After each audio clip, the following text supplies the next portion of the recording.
The Indiana Pacers. After their finals loss in the 1999-2000 season, things were all over the place when it came to them having success. They're one of the few teams in the last 20 years that sticked around and made things work regular season wise, only missing the playoffs 7 times ever since that finals run, which is great, but could never make it back to the finals no matter what they did. But starting off in the 2010s, there would be a short time where Indiana would make a comeback, led by their lottery pick in the 2010 draft in Paul George, taking them to 2 conference finals. But after a brutal injury to him, missing the playoffs, and 2 underwhelming seasons, the GM at the time and Kevin Pritchard saw the writing on the wall. This era was over and it was time to start a new one. So on July 6, 2017, Indiana opted to rebuild their team and started from scratch. But this one trade only 8 years ago jump-started what is quite possibly one of the most unlikely revivals in NBA history that ended up in an eventual NBA Finals appearance just this season and now solidifying themselves as threats for many years to come. But how did this happen? Well, that'll be the subject of this video as we go over this 8-year period and cover the one trade that led to the Indiana Pacers' unlikely revival, the many trades, key signings, unforeseen jumps in development, and much more. With that being said, if you want to see more videos like this, be sure to like the video as we are now officially on the road to 100,000 subscribers, so be sure to subscribe to be a part of that, and of course, to catch more videos. But as usual, this will be a long one, but you already know who it is, Wally! Before we go any further,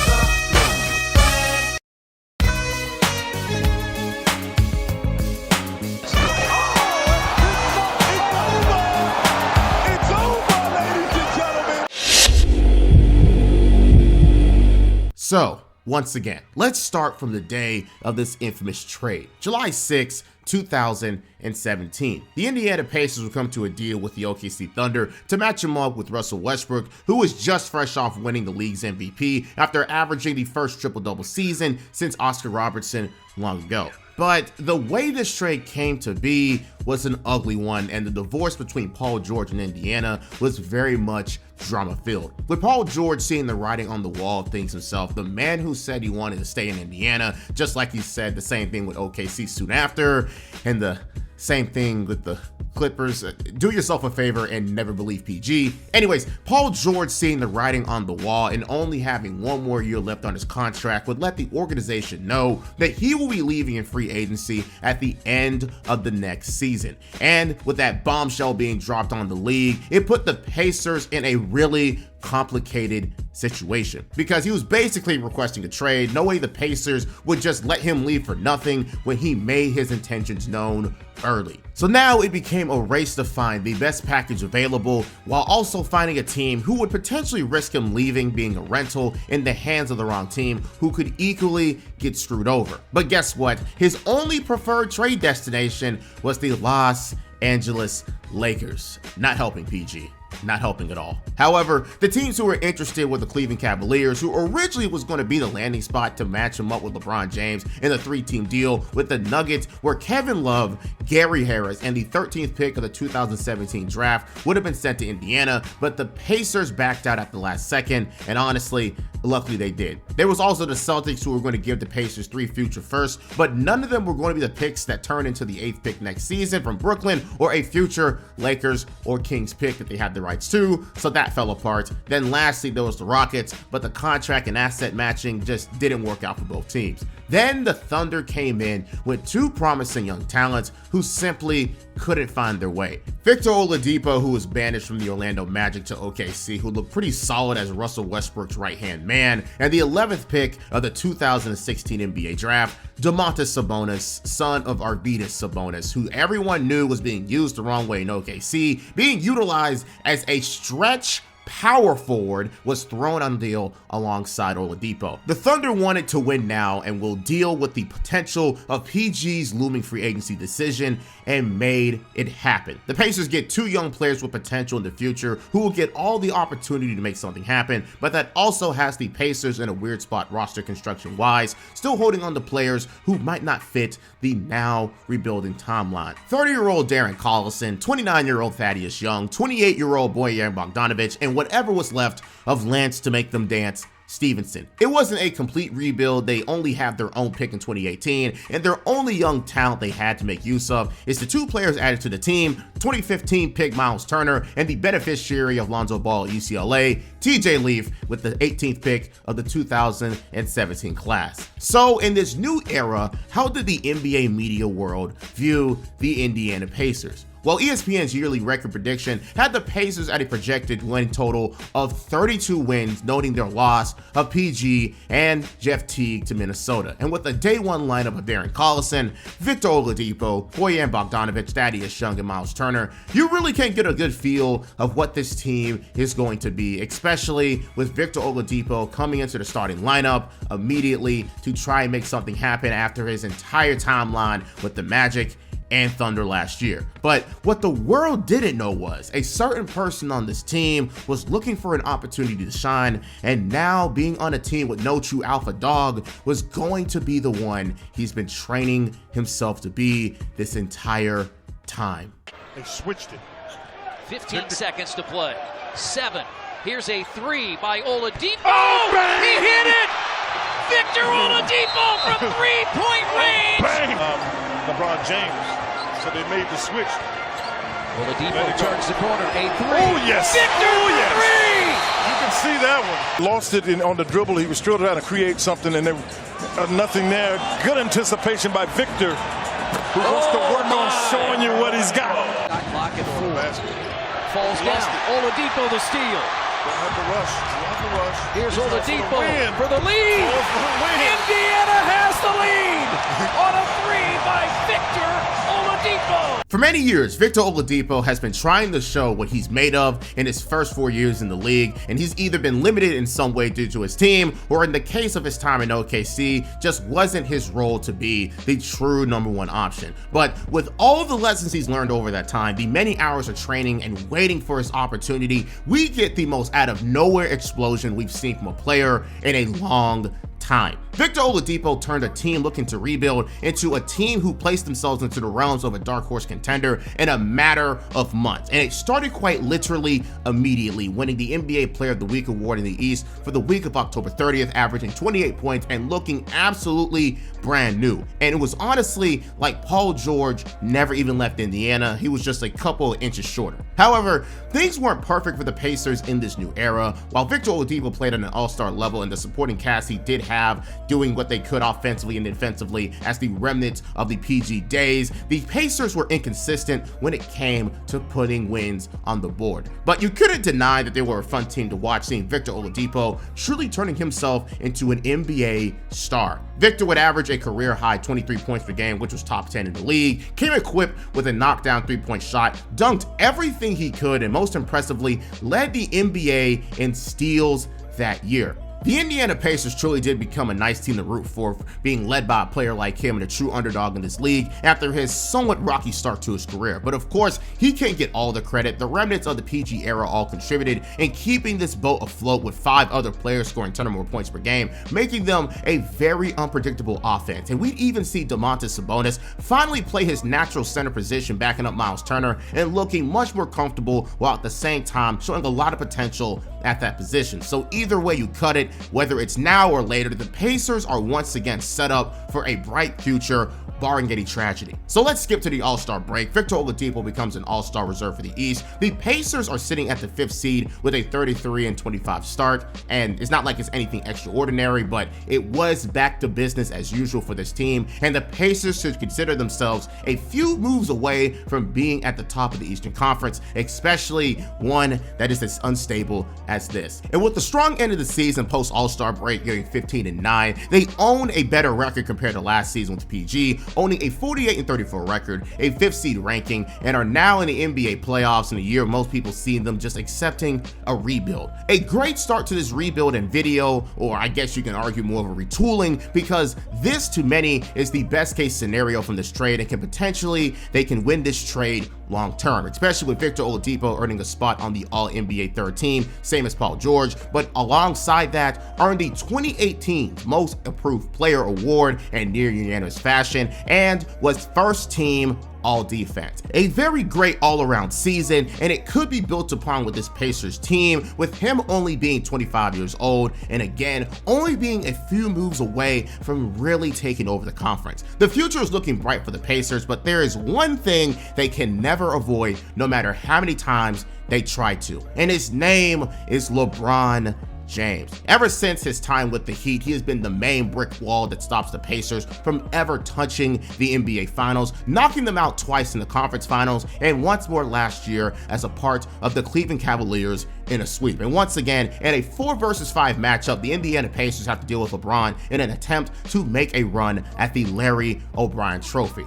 But this wasn't any normal LeBron-led team. This was the worst team he has had since leaving Cleveland for the first time. Kyrie was in Boston. They were the second worst defense in the NBA. They single-handedly tore down the roster during the trade deadline. And outside of LeBron James, there was no true guarantee to this roster to be a threat. But still, you never bet against LeBron, and ESPN thought the same way in a 22-0 tally, all predicting Cleveland to win this first round series, and some even argued that it could happen in 5 measly games. But it was up to the Pacers to prove them wrong and continue the Cinderella run of a season, and it was going to be a very rough one. But if you looked at how game 1 ended, it would send a strong message out the gate in Cleveland. Victor Oladipo would make his Indiana playoff debut, scoring 32 points while making 6 threes, and the Pacers would lock up the Cavs to win by 18, and showing that this broken Cavs team is going to need to bring a lot more than what they did in game 1. Then LeBron James would start what is quite possibly the best single season postseason run,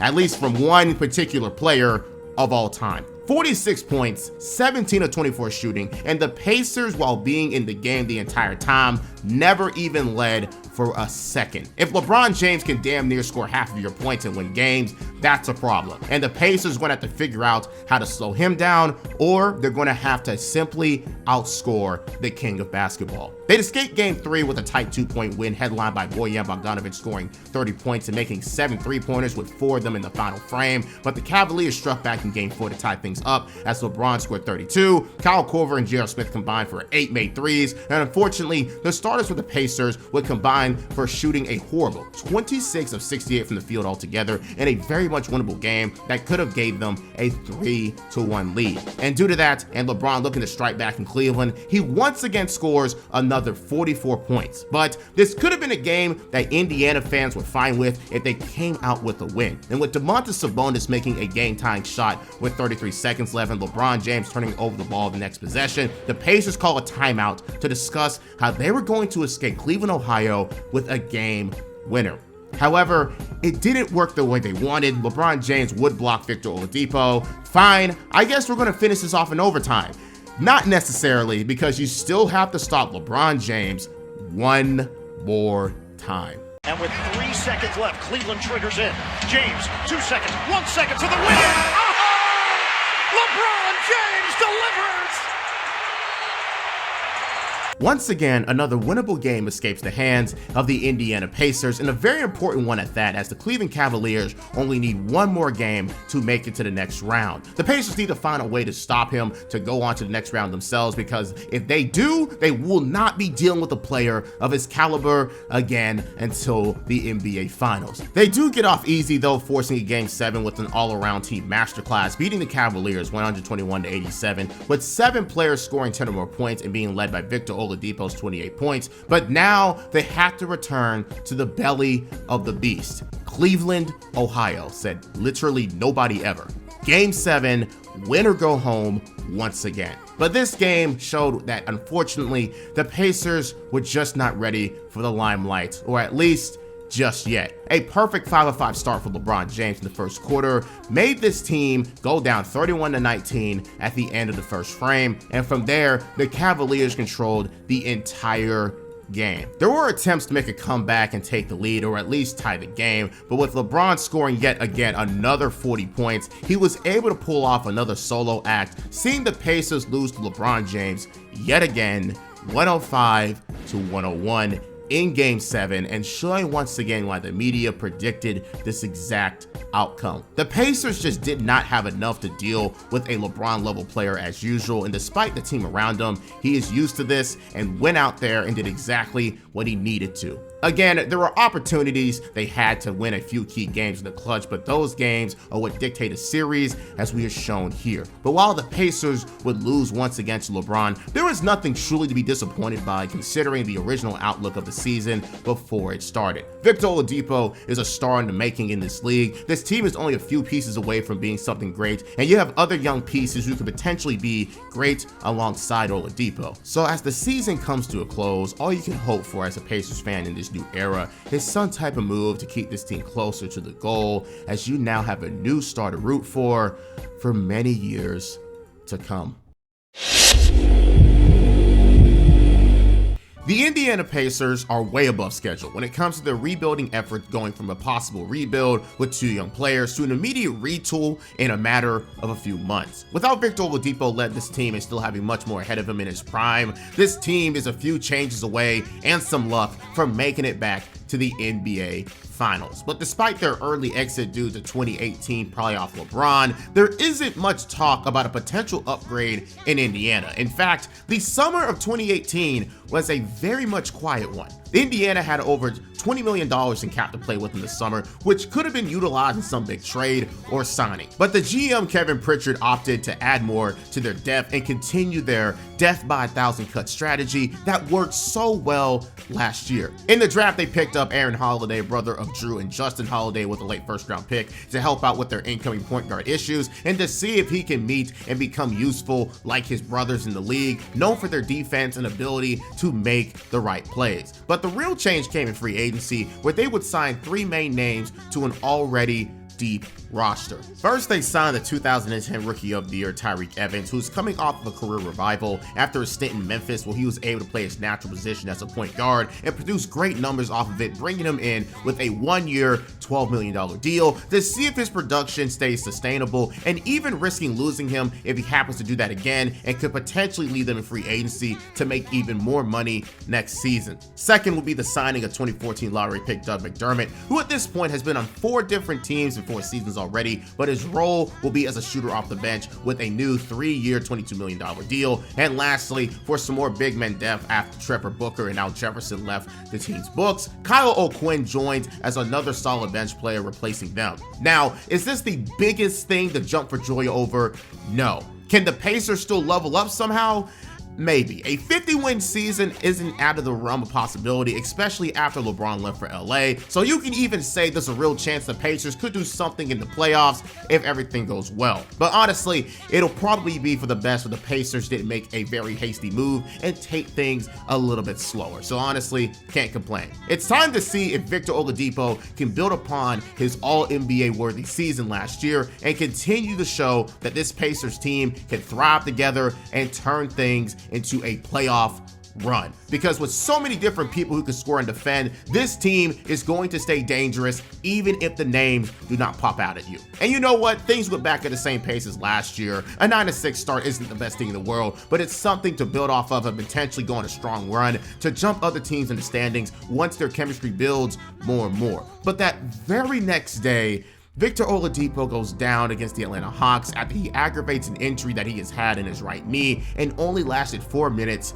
before he had to be taken out. The Pacers had him on day-to-day status for the entire time as he was being treated and missed 11 games, but the Pacers were surviving without him as they went 7-4 when he was out, and at the time, again, that just shows how great this team was altogether. They just needed a few pieces to take them all the way. But this team was built off of numbers and not straight off star power. They can win just off of sharing the ball and playing the right way, and Victor would start the season well enough before the injury, averaging 22 points and being the main guy once again. But once he returned, you can tell that he just wasn't himself. His numbers started to drop, his efficiency started to dwindle, and while you can argue it didn't matter because they were still winning games, it's still a slight cause of concern considering that you're trying to make a deep playoff run. And that concern will be truly felt all around the NBA world on January 13th as Victor was chasing after a pass to Pascal Siakam. His knee goes into an awkward angle and his season ended right before our very eyes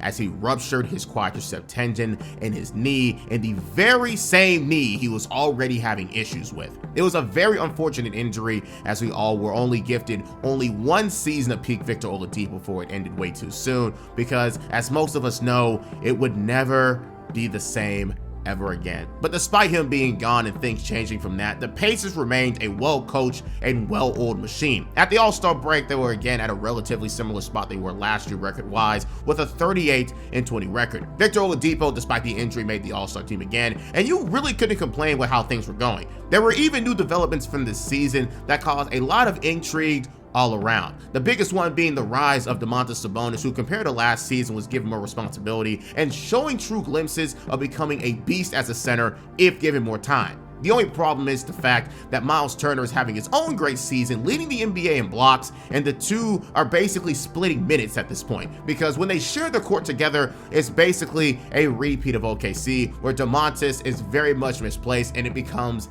a disaster. Who knows what the future will bring from these two, but the most possible outcome is the worst one out of the two is going to be traded in a Jusuf Nurkic and Nikola Jokic in Denver scenario. And despite the injury to Victor Oladipo, the Pacers once again surprised the NBA with yet another near 50-win season, going yet again 48-34, owned the third best defensive rating, and most impressively, owned the best scoring defense in the NBA that year, only allowing 104 points a night. No matter what, you truly just cannot get rid of the Indiana Pacers, as they remain still decent in some way, and even with their all-NBA player down to an injury, they still find a way to have an above-average season with a mix of great depth, coaching from Nate McMillan, and of course, execution. But once again, they are met with the same issue as last year. A much more talented team is going to be facing them in the first round of the playoffs in a yet again 4 versus 5 seed series with the Boston Celtics. This time with Kyrie Irving, Jason Tatum, and many more scorers off that team. But these scorers are a much better quality than what the Pacers had, and they were also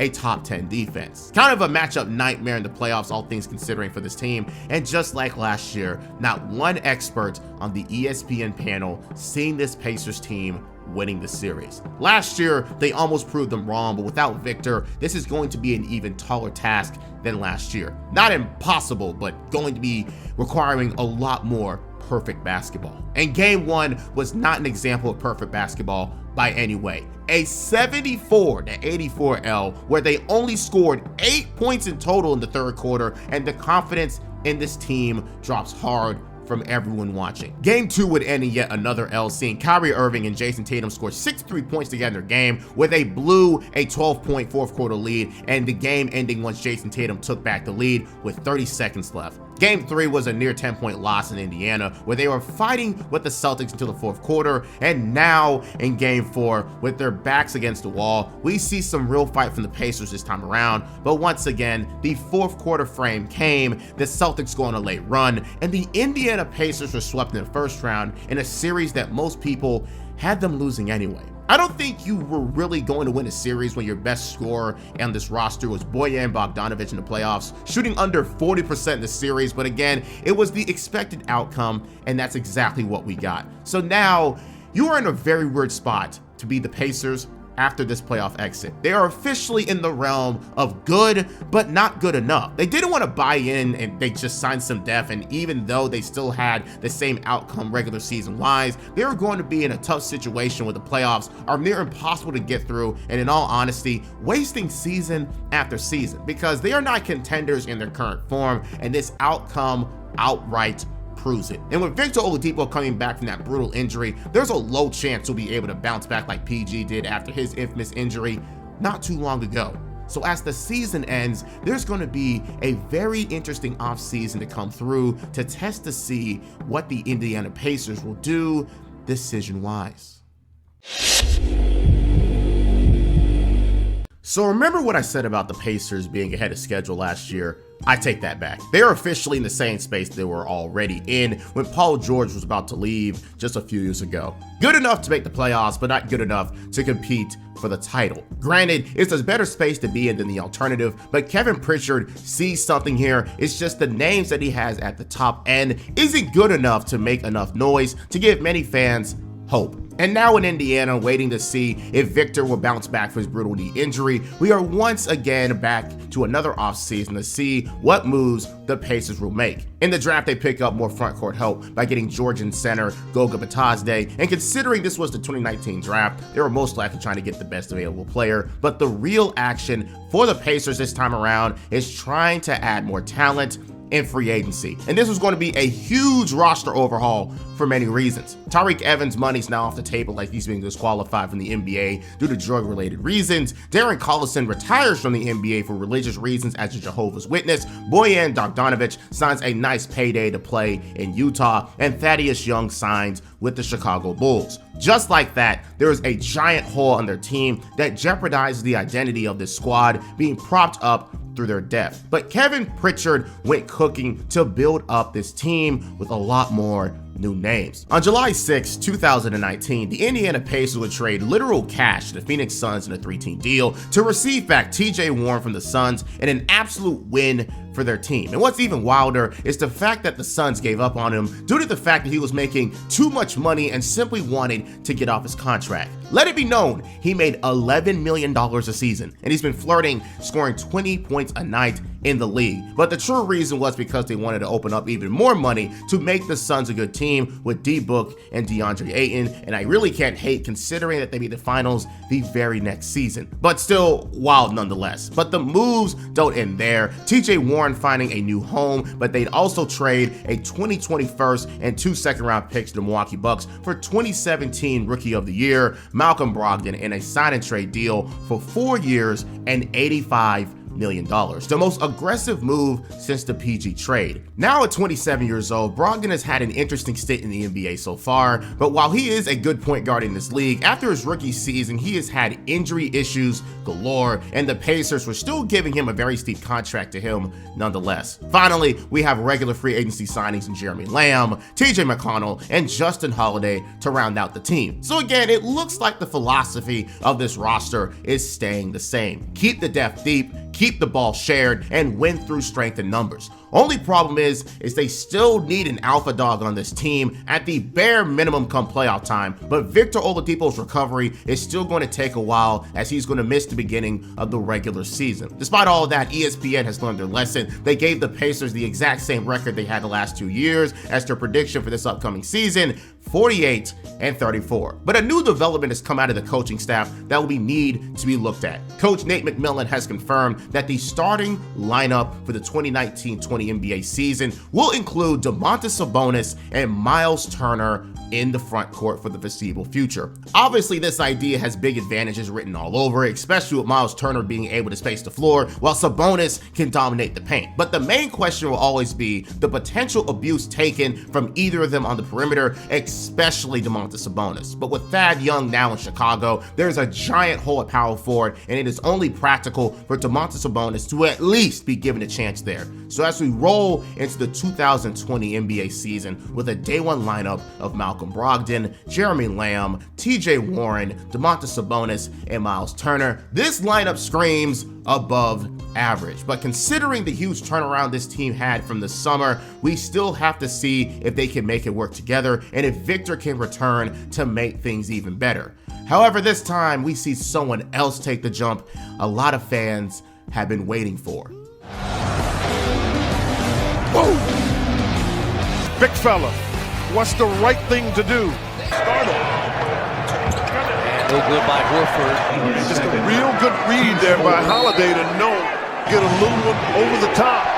Despite his potentially weird placement at the power forward position, the chemistry on offense that Sabonis had with the rest of his team made up all for it. Coming out of Gonzaga, Sabonis showed himself to be an all-around center who excels working out of the post and having a lot of powerful plays with his athleticism, with the mix of his play making sense to make him one of the few hubs at his position. And the Pacers seen this skill set and finally let Sabonis play his ball, and it proved to be successful. Sabonis averaged a dominant 18 points, 12 rebounds, and 5 assists, stuffing the stat sheet on many occasions, being treated as the #1 option. But another surprise to some and to others not really was TJ Warren coming to Indiana and putting up his usual numbers on this new team, once again flirting with a 20-point per game average, and he was unstoppable as one player can be, scoring under 20 points per game. His efficiency was off the charts, flirting with a 50-40-90 season and being the respected top scorer of this team and working very well off of Domantas Sabonis. But as usual, it'll never end there. The entire starting lineup averaged 10 or more points per game, and even Doug McDermott would be their flamethrower off the bench, stacking yet another 10 points per game. Once again, it's the same strategy. Death by 1,000 cuts, one of the best defenses in the NBA, and a very good coaching strategy from Nate McMillan to make this team a threat in the regular season. They even be greeted back by Victor Oladipo, who finally got cleared to play basketball in late January, and by this point, he could take it slow when it comes to trying to work his way back up since everything is going so well. Not 50-win season well, but again, hovering around that point. But for his efforts at the All-Star break, Domantas Sabonis will be awarded a spot on the 2020 NBA All-Star team as a reserve for his efforts and play on the court as a top 4 seed in the East, and the Pacers once again making people's head turns at how well things are going without a potential, let's just say, top 30 player, top 25 player.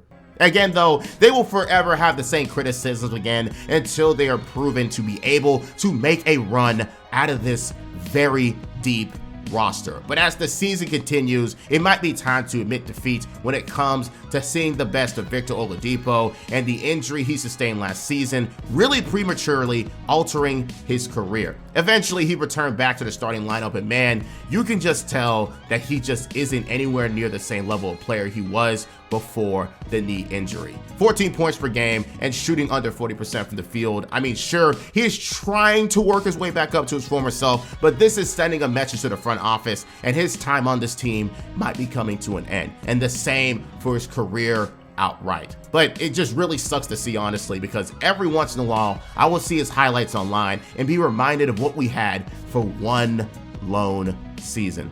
Also, you already know what I have to say. COVID-19 is here. A younger Alvini has a very long spring break alongside the rest of the world, and Rudy Gobert shuts down the league as the DPOY. You may or may not get that bubble video eventually, so I don't have to keep saying this every single time we go over this season. But anyways, the Pacers have to deal with a new problem in the NBA bubble in Orlando, finishing off the rest of the season there. But crazy enough, we'd see one of the weirdest runs we'd ever have in TJ Warren looking like basketball Jesus for a 6-game period where he averaged 31 points per game, ungodly efficiency. But it sure did help them stack the wins at the end of the season, as the Pacers would finish as the 4th seed, a 45-28 record, and a lot of confidence for a run this time around off of TJ Warren's sudden explosion playing in the NBA bubble. But we already know that the bubble brought a lot of weird performances. Maybe this time around, it'll be to their benefit coming into the postseason. But just like usual, they'll have to face the team who will own the best player in the series, and that'll be the 5th seeded Miami Heat, led by Jimmy Butler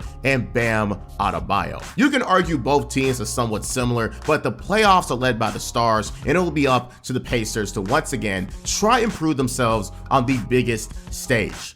Even if that stage doesn't have a crowd, COVID basketball is weird. And just like clockwork, like last year, the ESPN experts see this Pacers matchup and have absolutely no hope for them, and once again, a 17-0 tally sweep. Can they prove them wrong? Well, game 1 will see the Pacers play from behind most of the game, and a usual suspect peeps its head again. The 4th quarter was dominated by Jimmy Butler and Goran Dragic combining for 24 points in the final frame to have the Pacers lose by 12. Game 2 was dominated by the Heat in the second half, keeping the Pacers away from making any type of comeback, losing by 9. So off the jump, we're already seeing yet another time the Pacers find themselves outclassed in the playoffs too early. And it doesn't get any better from there. Game 3 had a halftime score of 74-56 as the Miami Heat started raining threes on the Pacers, and despite a nice attempt at a comeback, the Pacers shouldn't have been down 20 in the first place and ended up losing once again by nearly 10 and are now down 0-3. And once again, a weak second half ends up ending the season of the Indiana Pacers early for the 3rd straight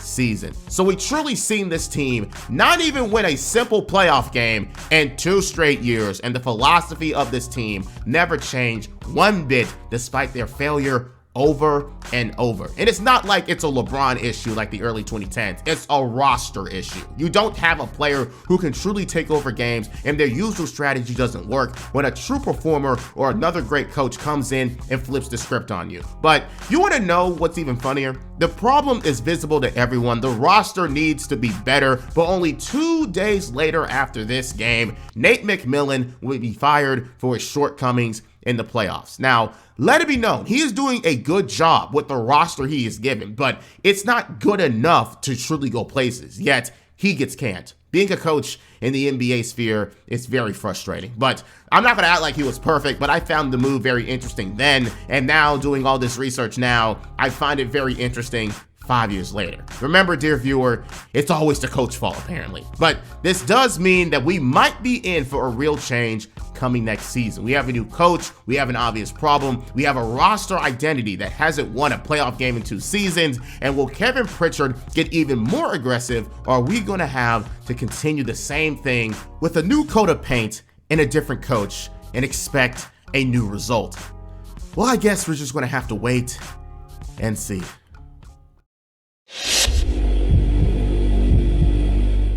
Well, with a playoff record of 3-16 with this team, Nate McMillan has been fired from his duties of being the head coach of the Indiana Pacers. So now a new man must replace him, take over this roster, and attempt to do a better job. Maybe a new coach can get more out of this roster than he did, and honestly, that's still going to be a pretty large task to ask, but this time around, I couldn't find a list of the major candidates the Pacers were looking for, so let's go on and introduce the new head coach of the Indiana Pacers. October 20th, 2020, the Indiana Pacers would hire G League championship coach and NBA assistant Nate Bjorkgren. He won the Indiana Pacers front office due to the way he wanted to improve and innovate the Pacers offense, and of course, due to his success under Nick Nurse all this time in Toronto, he was an easy shoo-in to get the job. So his first NBA head coaching job is to try and turn a playoff team into an even better playoff team. We see examples of this working, and we've seen examples of this collapsing the team into a rough patch. I guess we'll just have to see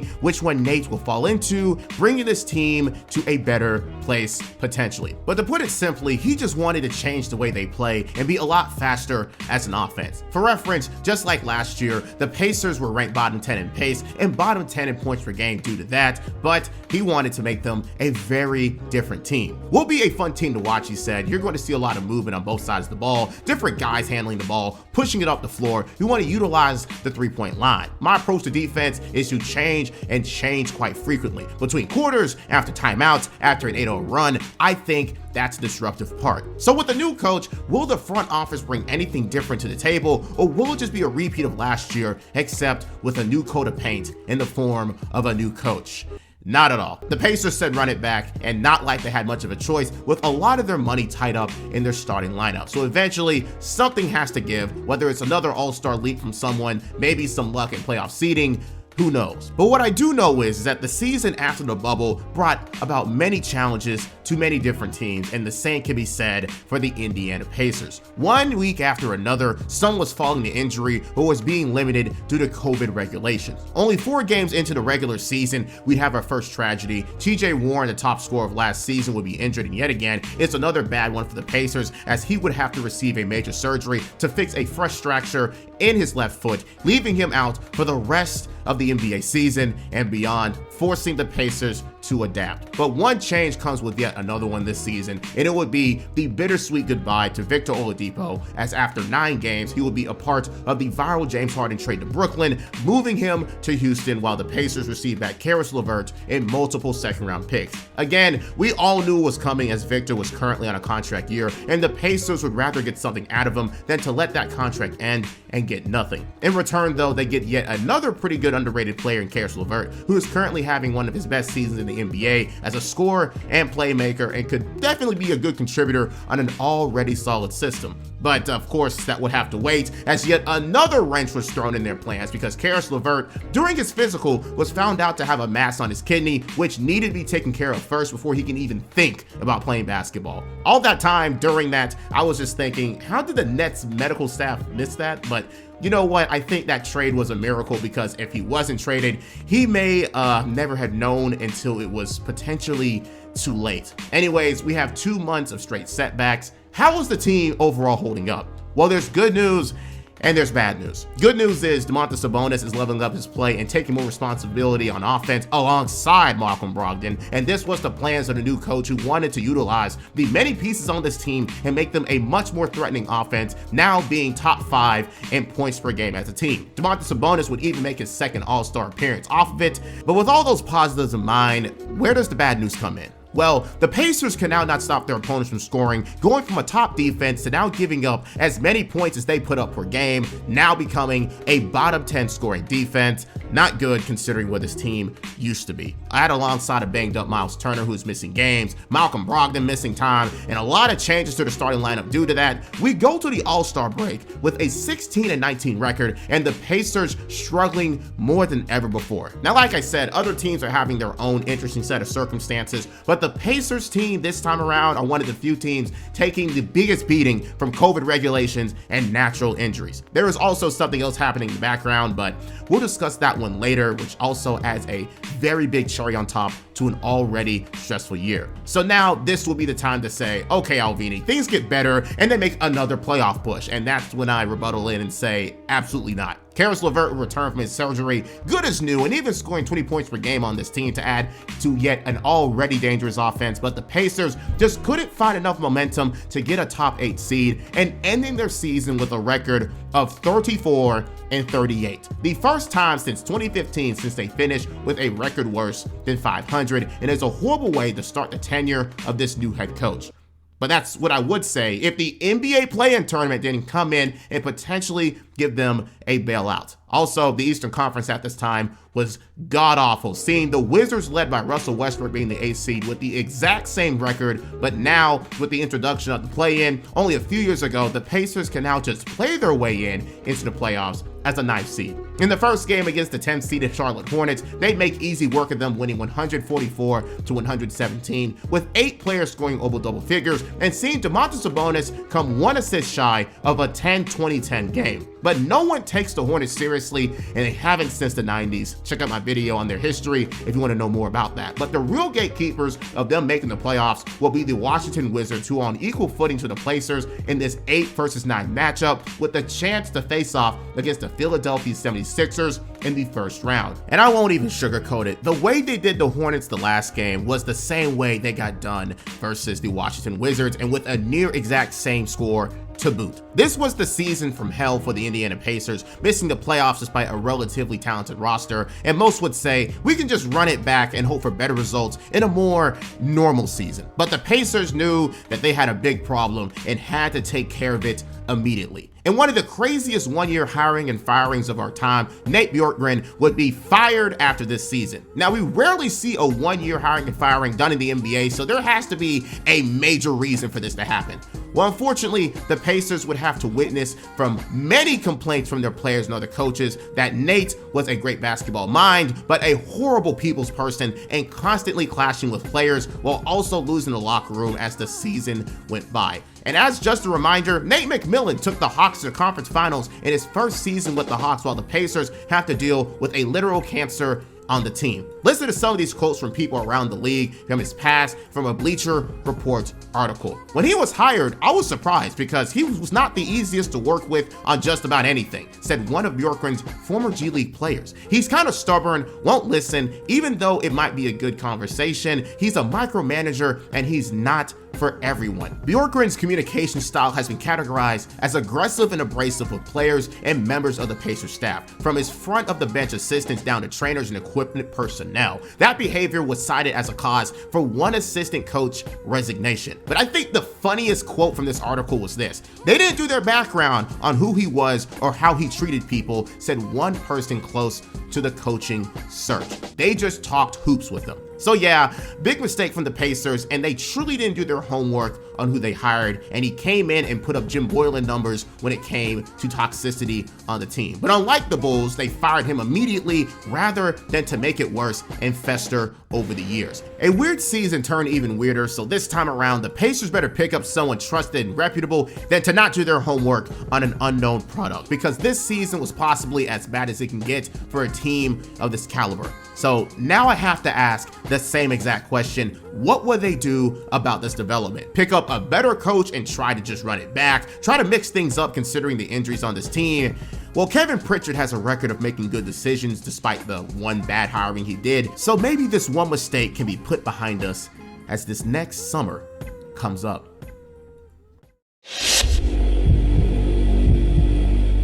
One little coaching change was all it took to tear down what could have been a decent season once again in Indiana. But that can be slightly forgiven since the coach was fired ASAP to not allow things to get worse and for him to cause more issues internally. So at this point, as the Pacers, you got to take a deep look at yourself and ask, what more can we do? Because we are basically now given every reason to believe that a big time move is not going to happen, and even Kevin Pritchard prefers that his teams are built in a more natural fashion, which nothing is wrong with that. Things are going to be taken year by year, make gradual improvements, add depth, find diamonds in the rough, and not make any hasty decisions that could potentially set your team back many years. That is absolutely fair, but we just got to see something come out of it first. But first, a new coach. And for the Pacers this time around, they'll bring back an old name, a successful coach in this league, and what will most likely be the best man for the job for a roster like this. June 24th, 2021, the Indiana Pacers will hire one-time championship coach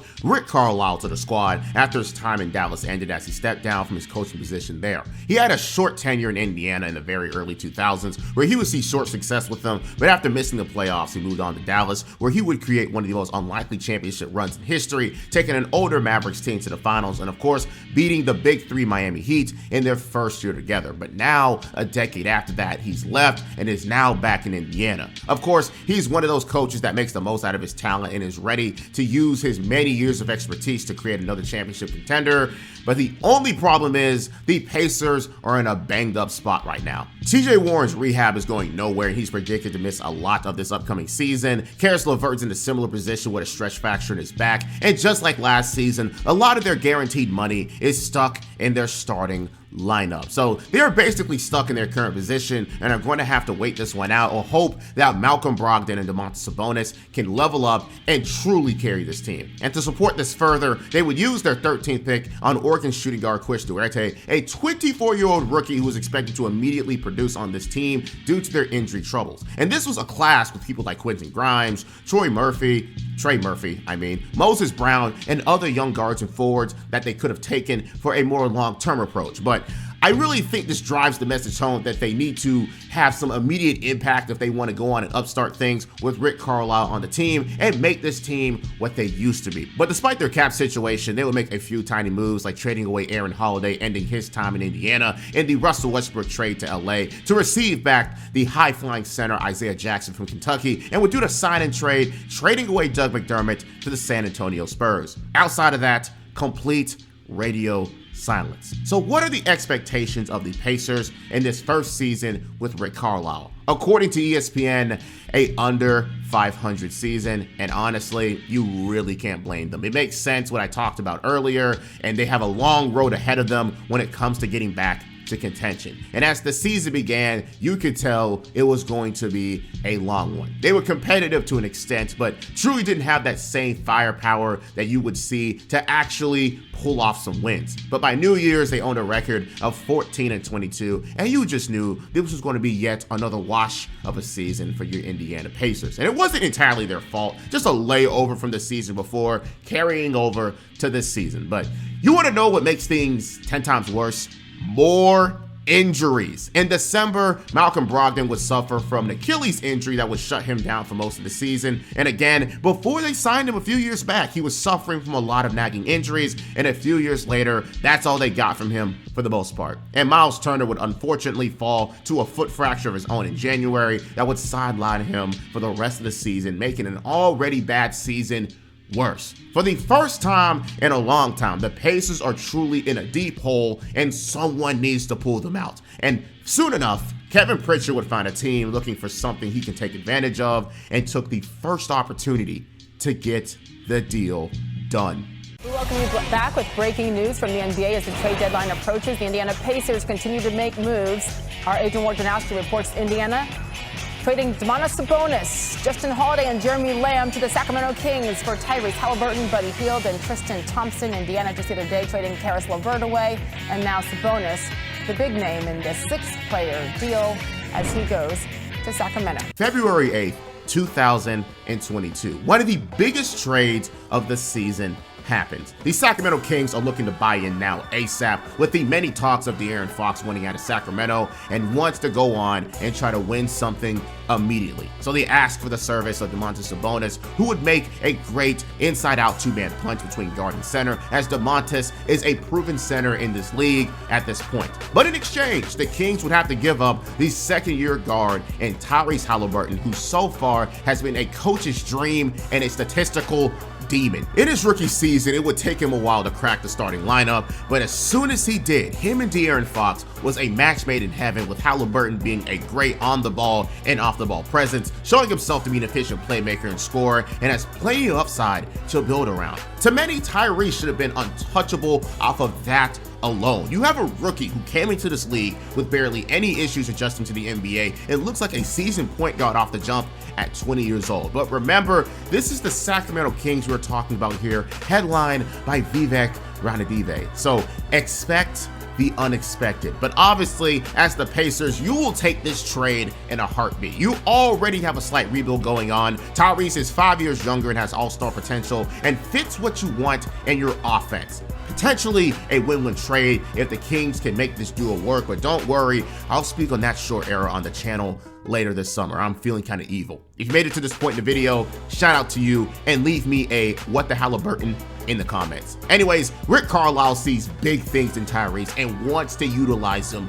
immediately. After the trade, he said in the ESPN interview, quote, "An elite young point guard that affects the game positively in many ways. We're getting 3 players who are good now, and in the case of Tyrese, he has a chance to continue to grow. Finding a franchise caliber point guard at 21 years old is extremely difficult to do. And guess what? The Kings were dumb enough to trade him.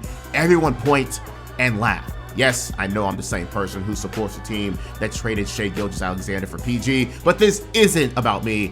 This is about you. Person watching my video on your TV, all 33% of you according to my analytics.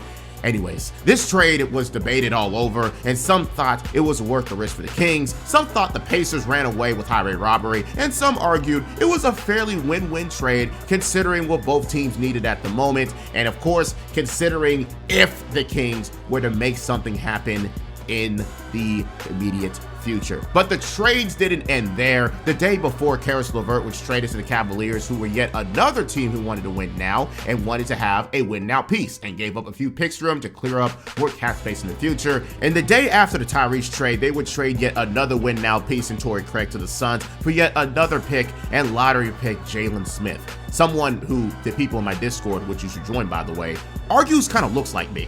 I disagree with that claim, but I'm told like I look like a lot of people apparently. So as you can see, the Pacers are now officially selling and are going to take a few years to rebuild. A sound move now that you truly have a point guard of the future on this team, and rather as well try to grow some talent around him, since we already have been shown that the Pacers are fine taking more of a year-to-year approach to things, unlike some teams who will make a drastic move as soon as they touch a potential contention year. But despite their willingness to tank, Tyrese Haliburton now basically is the best player on this team and immediately shows that the impact he was going to give to the Pacers for a very long time. Tyrese Haliburton may have only played 26 short games for the Pacers, but in those games, once again, he showed himself to be an automatic threat in the NBA and a future all-star. 17 points, 9 assists, 40% shooter from the three-point line, and he was doing this with more usage and being on top of scouting reports all over the league. They weren't winning games for obvious reasons, but man,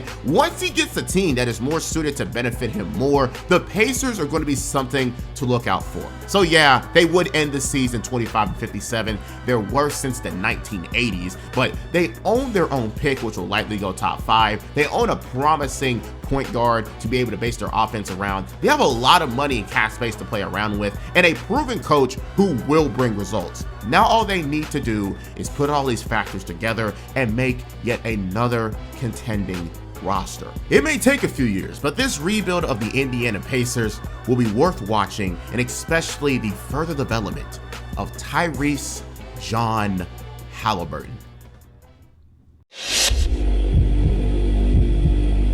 So, the Indiana Pacers have found their guy. Tyrese Haliburton was a steal of a trade for them, and you know he's going to be a star in the making. You could even argue he'll be a bigger hit than Domantas Sabonis will ever be in a Pacers jersey. But the next step in this rebuild is to add a team around him. Kevin Pritchard has shown time and time again that he and his team are solid at player evaluation and getting a good deal on talent when it comes to trading. Whether it was getting the combo of Victor Oladipo and Sabonis, the TJ Warren deal, even though that didn't work out, getting Karis LeVert, and now turning Sabonis into Tyrese Haliburton. The track record runs so very far in this organization, but it'll be keen to understand what more he does in the next few years. But the 2022 draft is here. The Pacers went from 5 to 6, not the worst, but they still have a pretty good pick in a highly rated class. They won't be able to get the clear top 3 in Paulo Chet and Jabari Smith Jr., but the second layer of players are good themselves. It is up to the Pacers to make good use of that pick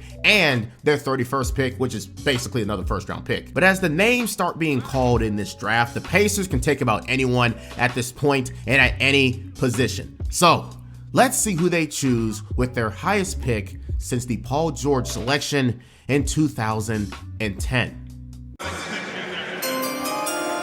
With the 6th pick in the 2022 NBA Draft, the Indiana Pacers select Benedict Mathurin from Montreal, the NBA Academy Latin America, and the University of Arizona. Benedict Mathurin, one of the many success stories as a top 100 high school recruit who got his turn in the limelight in Arizona and turned into one of the best prospects in the draft and also an All-American in his sophomore year. But why wasn't he rated higher in this class despite being an All-American sophomore and a killer scorer in college?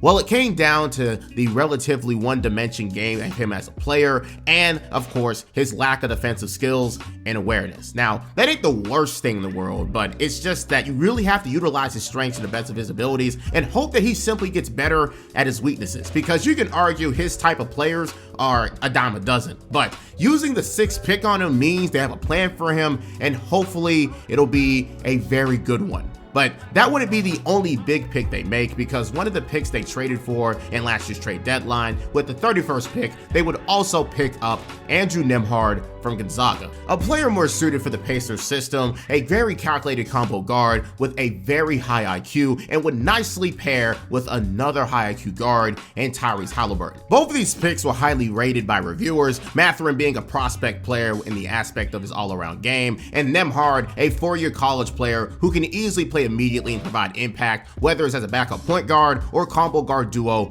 with Tyrese. But to be able to give him that role, someone had to be off the team, and it was someone the Pacers had to somewhat regret trading and signing for only a few years ago. July 9th, 2022, after the Boston Celtics would take a brutal loss to the Golden State Warriors in the finals, it is time for them to buy into this current core. And they would trade 5 players off their bench in a first-round pick for the services of Malcolm Brogdon. Now, while he would end up being the 6th man of the year as a part of the Celtics, the Pacers were simply trying to look for as much value as they can get from this injury-riddled player. They proceed to waive every player from that trade except 2. Daniel Tice, who isn't a part of the story, and the 14th pick of the 2020 NBA Draft, Aaron Nesmith. Despite being a lottery pick, he's been buried in the rotation of the Celtics, who were trying to contend and obviously didn't have any space or time to develop anyone young. But the Pacers were able to convince the Celtics to give him up, and now he'll be able to play in Indiana with yet another good move from Kevin Pritchard, who has all the upside in the world to become something good for this team. But remember, the current form of the Indiana Pacers isn't much to talk about at the moment. It's literally Tyrese and his misfit toys. But Rome wasn't built in a day, and there are plenty of pieces on this team to play around with to see who will turn into a real long-term asset for a future team.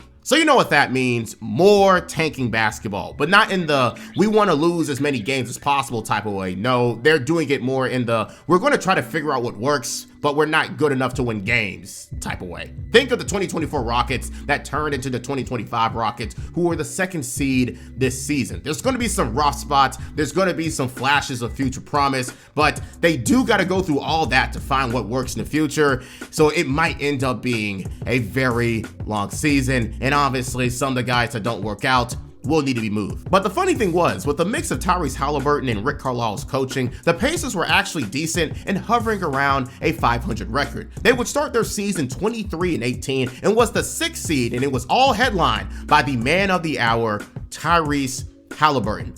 20 points, 10 assists, 49, 40, 87 splits. Yeah, we are definitely looking at the 2020s age Steve Nash, and this is only his 3rd season. The Kings are missing out big time the way he can elevate what is definitely a really mid roster. Speaking of which, Miles Turner is having a career year for the impact of Tyrese. Benedict Mathurin is an amazing 6-man from the team, averaging 16 points per game. Aaron Nesmith fits nicely as a starter, playing a 3-and-D role for the team. And of course, like many suspect, Andrew Nembhard is a high-value pick, playing alongside Tyrese and doing everything needed of him as a scorer, playmaker, and defender. But to some, this was unexpected, but a great point guard who can provide this type of boom to your offense, both to himself and for others, is invaluable, and the Pacers are going to be enjoying this type of impact for a long time. But after this point, the Pacers would fall back to earth, because only a few games after this, Tyrese would suffer a left knee injury, and the Pacers obviously started to fall from there without their franchise point guard. But luckily, it wasn't anything serious, because if it was, he would have to give up his spot on the 2023 All-Star game, which he was brought in as a reserve, and for good reason. This dude is an absolute star and the future of his team, and one of the best guards in the Eastern Conference. As soon as he gets a real supporting cast around him, or his core around him improves, things are going to get dangerous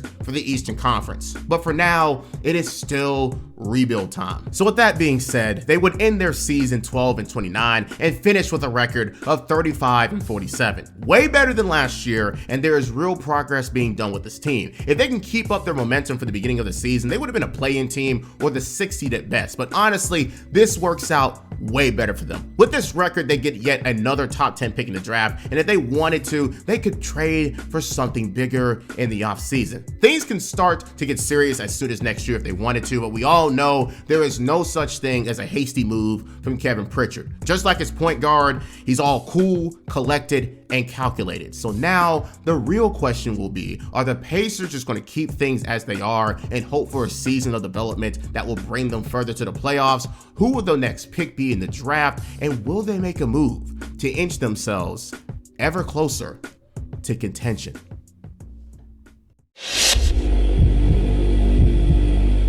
Well, we're back at the same spot, but there is improvement. The Pacers are trying to make the most out of what they have, and so far it's yielding more results than expected. If it wasn't for a mid-season injury from Tyrese Haliburton, we'd be talking about how they were probably losing in the playoffs or losing in the play-in, but again, you cannot complain about yet another top 10 pick with the future that the Indiana Pacers have, this time with the 7th pick. And with this 7th pick, this time around, the Pacers would surprise us with their draft day selection. At first, they would draft French forward Bilal Coulibaly, a more raw but defensively smart and athletic prospect with a lot of potential. But the last few years, the Pacers have been a part of viral moves, and we see them again be a part of another one. In the Bradley Beal trade to Phoenix, we see Bilal Coulibaly be traded to the Wizards, but the Pacers would swap picks and receive back another future first in return. And who is this player they traded for? One of the most interesting names and prospects in the draft, even more debatably than Bilal Coulibaly. With the 8th pick in the 2023 NBA Draft, the Washington Wizards select Jarace Walker from the University of Houston. Yep, you heard the name. Jarace Walker, 6'8", 240 pounds, and a do-it-all threat in his one and only season in Houston. You need a 3? He can do that. You need a strong defensive presence, whether on the perimeter or in the paint. He can do that. You need someone who will do all the dirty work. He will do that. Jarace is the perfect hybrid forward in today's league, and the Pacers are going to try to enjoy his versatility on an already versatile team. The only problem is he is so very rough around the edges and more of a jack of all trades, master of none type. But I will admit the 2023 class had a lot of question marks in the lottery, so they're just going to have to see if their vision for Jarace Walker is going to turn into anything. But as the usual, the offseason for the Pacers stays so ever quiet. Nothing ever big happens for them in the offseason, but they do work on things in the background. Yet again, we see another signing for another more underrated player, this time in Bruce Brown, who was off a championship with the Denver Nuggets on a 2-year, $45 million deal to bring its all-around game to the Pacers. Pacers, but the immediate insurance is a team option in case they don't go with the Pacers' plan. And lastly, a move I absolutely loved at the time, simply trading 2 second-round picks for the former lottery pick, Obi Toppin. I mentioned in my Knicks rebuild video, which you should watch, I'll make sure your soda isn't fizzy when you first open it anymore, that the selection of Obi Toppin was a real head scratcher for New York. Without going into too much detail, because you should watch my video, I think that Obi wasn't a player that can give you a bucket on his own at the NBA level and was much more of an off-ball threat coming into the NBA. But why would they pick him when they already had Julius Randle and Tom Thibodeau was just going to put him in the doghouse anyways? Who knows, man? But as expected, Tom didn't mess with him too much, and he was just rotting his career away on the bench. So rather as well give him up for at least a little bit of value. But while he fit horribly with the Knicks, he will be amazing for the Pacers. A great off-ball threat, a lob target, a three-point threat, and he could be one of the best cutters, if not the best cutter at his position. Does that not scream, I will work perfectly off of Tyrese Haliburton? Yet again, an underrated and great pickup from Kevin Pritchard. So we have an entire year development from the young core that was a budding playoff team. You add a few more pieces to the team that will work well, and you have one of the best point guards in the Eastern Conference. This should mean that something big is bound to happen, and that's exactly what would happen. The high-powered offense of the Indiana Pacers would reach a height that has never been seen before. The 2023-2024 Pacers, with a mix of their game planning, Tyrese manning the point guard position, and teammates around him who would start torching the NBA offensively on a league high and NBA history high of 123 points a night. Think about how much a team is required to do to score 123 points a night. Literal insanity. Tyrese Haliburton once again is torturing the league with his playmaking and scoring capabilities, and now with yet another season worth of built-up chemistry with his teammates, he is flirting with an average of 11 assists a night, and due to that, on this team, everyone eats. Miles Turner, 17 points per game. Bruce Brown, 12 points per game. Aaron Nesmith, 10 points per game and shooting over 40% from three. Benedict Mathurin, 14 points per game off the bench. Buddy Hield, 12 points a game. Obi Toppin now comes in and puts up 10 points a game. And even TJ McConnell, in 18 minutes a night, was scoring 10 points per game. Literally the on-steroids version of the 2018 Pacers, who was dominated by Victor Oladipo with many different scores. And now we have Tyrese Haliburton with even more scoring potential, having the second fastest pace in the NBA, and as you'd expect, shooting over 50% as a team. I hope you understand how crazy making 50% of your shots as a team is, but this team wasn't without weakness, because every game was basically a contest of who can score the most points, and sometimes they lose, and by a lot. By New Year's, the Pacers were 18-14, still needing just a little bit more, because at their current form, they're basically the 2023 Sacramento Kings team, but on steroids. But like he always does, Kevin Pritchard would smell blood in the water and strike at an all-time great move for the Indiana Pacers.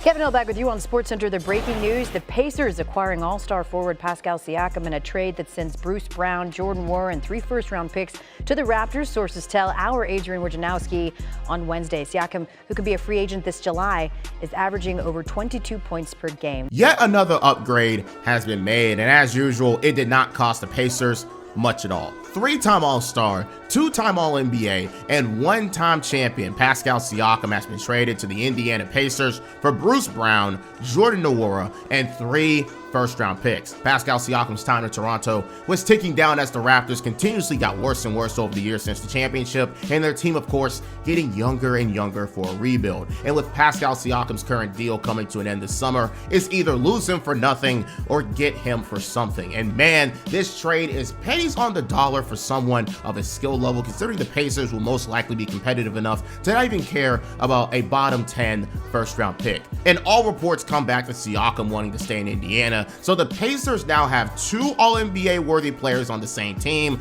so you know what that means. The Pacers are now in the status of contenders from this point going forward. 2 All-NBA level players, a really good coaching system, depth in every position, and one of the best offenses in the NBA of all time. But the cherry on top is, with their cap space situation being one of the best in the league, they can either do a little bit more in the aspect of signing or even try to go all in this upcoming offseason. But there were some rough patches here and there with the Pacers, which kept them away from really being able to compete for a high seed in the East. From the time they obtained Pascal Siakam until the All-Star break, they go 8-8 and have a record of 31-25, showing they still got some kinks in the system that they're going to have to iron out. But that can be ignored for the time being, especially seeing that Tyrese Haliburton becomes, for the first time, an all-star starter for the Eastern Conference, and it is absolutely well-deserved for this play on the court and being the best playmaker in the league as he inches himself closer and closer to superstardom. But once again, for the team overall, it might not be their time yet, still having their lapses from game to game. Every game is a battle to see who can outscore the other due to the Pacers' pace and their real lack of all-around defenders on the team, and sometimes another team can beat them at this battle. And I'm sure you used to be hearing this being said in the video, but the Indiana Pacers once again would have another season in the high 40 win range and are once again going into the playoffs as a lower seed, this time the 6th seed. And with this being the usual format of how successful Indiana Pacers season go, you can only imagine the expectations of a team of their structure being pretty leveled like in years past, especially when they're about to face off against a rival from the regular season in the Milwaukee Bucks in the 3 versus 6 matchup. Or at least that's what I would say if Giannis Antetokounmpo wasn't predicted to miss the series with a strained left calf injury that he sustained at the end of the season. An absolute gut punch to Bucks fans, but a miracle for Pacers fans because the numbers he would put on them during the regular season would have been an issue in the playoffs. But before we continue, Tyrese Haliburton once again ascends further in the NBA world, now becoming a first-time All-NBA member, representing the third team for, again, being one of the best playmakers and efficient scorers in the league, and for his leadership leading the Pacers back into relevancy. And having this type of caliber of player at 23 years old has to be a great feeling for both the organization and fans alike. But despite his good season, the Bucks injury with Giannis, and the clear outright advantage the Pacers have over the Bucks, the experts still won't respect the Pacers, giving the Bucks winning in a 9-7 tally. Again, this is without Giannis being expected to make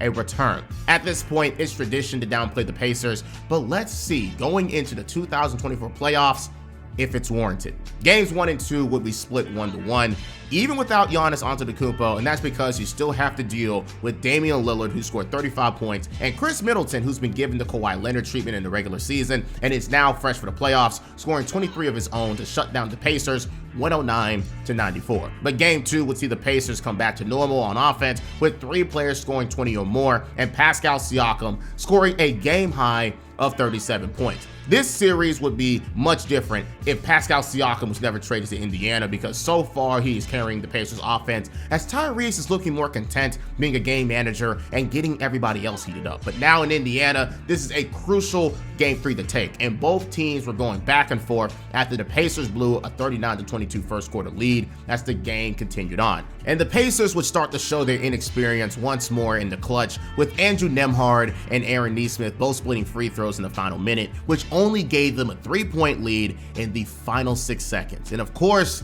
you know exactly what that means. Middleton was open. It'll go to Lopez.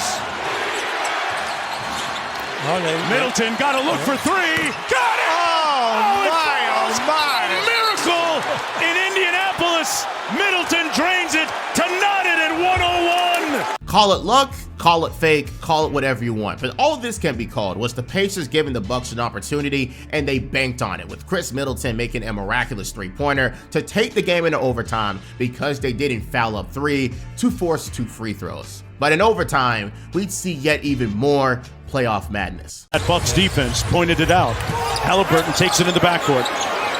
6 seconds to go. Crosses over on Beverly. Float game for the win! Tyrese! The terror! This is where the legend of playoff Tyrese Haliburton begins as one of the most clutch players in the 2020s. Calm, collected, cool, and breaking down Patrick Beverly, getting him on his back, absorbing the contact, and making the and one floater to end the game. And with this momentum they take back home, they earned a 3-1 lead from an otherworldly performance from their starting lineup and enjoying even more security with an injury to Damian Lillard, which may sideline him for the rest of the series. They can consider themselves pretty fortunate in the circumstance, but as Stephen Curry said 5 years ago, I apologize for us being healthy. I apologize for us playing who was in front of us. Them's the breaks, and the Pacers are just a luckier team here as they finish this series in 6 games, with TJ McConnell and Obi Toppin combining for 41 points in the final game. But this series also has more significance than you think, because this is the first time they win a playoff series ever since 2014. Yes, an entire decade since they've won a playoff series. And while it wasn't talked about enough last year, I will bring it up now to you. But everyone is saying the same thing. They beat a broken down Bucks team.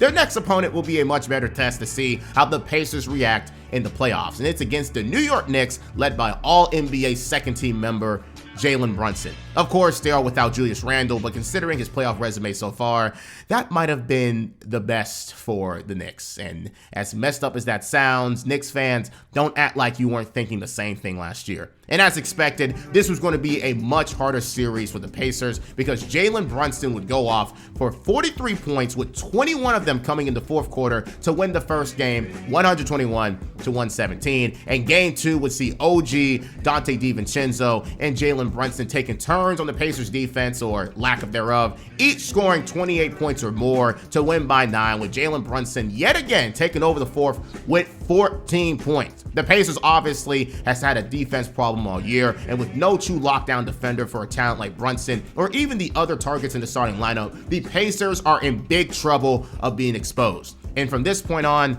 this series takes a different turn. Back in Indiana, just like the Bucks series, they return back to form. Tyrese Haliburton has a signature game, scoring 36 points and winning by 5, but it helps that the defensive impact of OG Anunoby was being missed due to the usual antics of Tom Thibodeau coming to bite his players in the ass, now with a hamstring injury. And still without OG and less offensive firepower, the Pacers straight up run the Knicks out of Indiana with a 40-point massacre in the next game. But a pattern is seeming to be formed in this series, with the Knicks winning every game at home with a near 50 bomb from Jalen Brunson. And in game 6 to save this series once again, the Pacers all come together with 6 players scoring over double figures and Pascal headlining the team with 25 points. So there's an obvious thing happening here. Home court advantage matters a lot to both of these teams. And for earning the second seed of the conference, the Knicks, in the most crucial game of the season, needs one more performance to take their first conference finals since the early 2000s. And for the Pacers, they are also playing for their first appearance since the Paul George era. So what are we going to see in this game 7? Another Jalen Brunson back-breaking performance, maybe some clutch all-around play from the Pacers,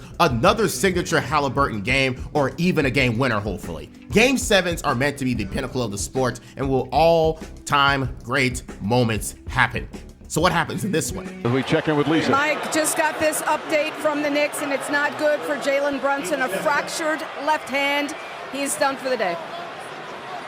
Just devastating news, and what has been a devastating afternoon. Oh, that's a buzzkill. Jalen Brunson breaks his hand late in the game, and the final result is as good as predictable. The Pacers escape Game 7 with their one and only away win, coming in the most needed time, with the entire starting lineup once again smoking the Knicks, with Tyrese Haliburton leading the charge with 26 points in the final game. So, for the first time since 2014, the Indiana Pacers will make the conference finals in a miraculous season where everything has come together in a perfect storm. They still have one more opponent to hurdle before they can really celebrate anything, because now they have to face off against the real juggernaut of the Eastern Conference, and some would even say of the entire NBA. And of course, I am talking about the 2024 Boston Celtics. They've only lost 2 games so far in this entire playoffs, own a better offensive rating than the Pacers, and are only second to the Pacers in points per game, and the most crazy of all, owns the 3rd best defense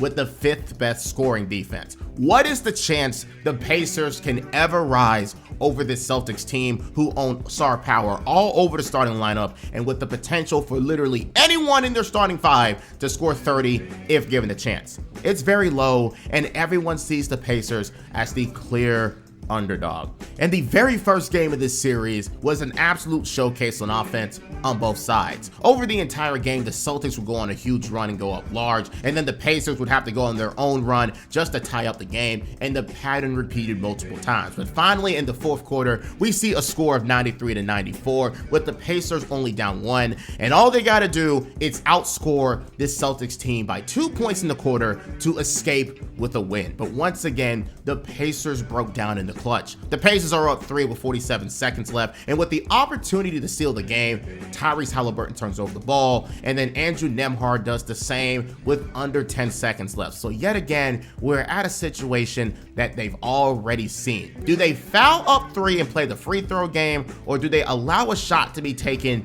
and hope for the best? Tatum trying to get free, throwing in the corner. Brown fakes, fires up the 3. Bang! Bang!